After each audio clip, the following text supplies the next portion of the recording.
Vous connaissez sûrement ce sentiment, ce moment où vous êtes complètement bloqué sur un bug et ça vous démoralise.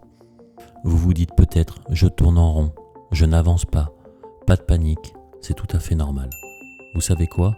Parfois la meilleure chose à faire, c'est tout simplement de sortir et de prendre l'air. Oui, vous m'avez bien entendu, déconnecter, ça fait du bien. Alors venez avec moi et on va voir comment la nature peut être le meilleur des débuggeurs. Sortir la tête du code, ça fait du bien, et se balader, prendre l'air ou faire du sport. Je ne le répéterai jamais assez souvent à tous ceux que je peux coacher et à tous ceux qui demandent de mes conseils de pouvoir sortir la tête du code, surtout quand ça fait un moment qu'on est sur un problème et qu'on n'arrive pas à trouver de solution. Dans tous les cas, le métier de développeur demande beaucoup de concentration et pouvoir faire autre chose, que ce soit du sport, se balader, rien que juste lâcher l'ordinateur. Et justement, j'en profite moi-même d'être sorti pour faire un petit tour parce que je suis dans la même situation que vous et beaucoup des choses que je conçois ou que je crée, il est d'abord fait ici en extérieur. Et moi aussi, j'ai besoin de pouvoir réfléchir à mon projet, savoir qu'est-ce que je vais faire, quelle technologie je vais utiliser, quel va être le modèle qui va être utilisé pour ce projet. Et ça me demande un peu de temps. Et avant même de toucher le code, je travaille d'abord sur un modèle. Et pour cela, moi, j'utilise toujours un cahier. Il y en a qui vont pouvoir utiliser un tableau ou une ardoise avec un feutre. Il y a la même chose que ce soit sur tablette. Vous prenez là où vous êtes le plus à l'aise.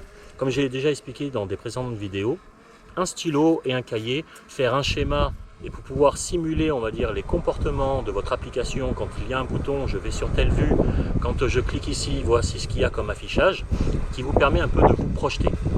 Dans les débuts, c'est vrai que ça demande beaucoup plus de concentration, c'est comme n'importe quoi, c'est comme le permis de conduire pour donner l'exemple. Quand vous passez votre permis, vous êtes vraiment concentré, c'est fatigant. 1 heure ou 2 heures de conduite peut vraiment être épuisant et après quand vous avez votre permis et au fur et à mesure, ça va mieux, vous avez l'habitude. Là c'est exactement pareil et c'est pareil pour tout. Au fur et à mesure, vous allez avoir l'habitude du code et vous allez commencer à réfléchir tranquillement.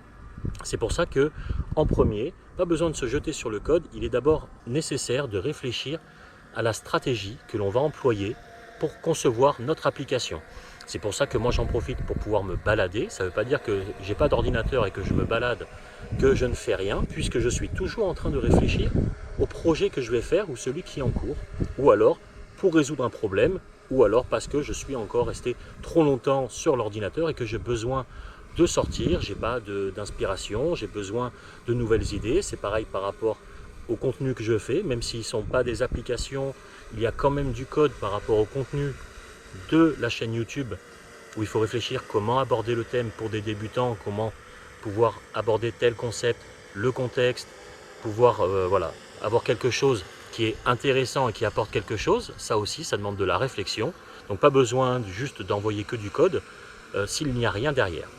Et c'est pour ça que se balader, prendre l'air, je connais beaucoup de développeurs, c'est pareil, d'accord, ils ne restent pas tout le temps dans leur code, ils prennent le temps pour eux aussi de sortir et de se déconnecter, c'est très important. Et si vous faites du sport, c'est encore mieux. À propos de ça, moi-même, je suis passionné, tout ce qui est escalade, alpinisme, des sorties en plein air et un peu tout ce qui est un peu sport extrême. J'ai une deuxième chaîne dessus, j'en avais déjà parlé. Donc au cas où, si vous ne la connaissez pas, d'accord, je vous mets l'indication de la chaîne, vous l'aurez en description pour ceux que ça intéresse. Moi-même, j'ai besoin de déconnecter et de faire du sport. Et souvent, c'est le genre de sport, on va dire, qui me permet vraiment de me sentir bien et de vraiment pouvoir faire abstraction de tout ce qui est code, trouver des solutions et avancer. Et voilà, c'est tout pour aujourd'hui. N'oubliez pas, parfois la meilleure solution à un problème complexe est la plus simple, prendre du recul.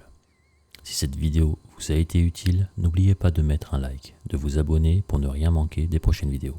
Un grand merci à tous ceux qui suivent la chaîne, votre soutien est énormément apprécié. À la prochaine sur Codeur Libre.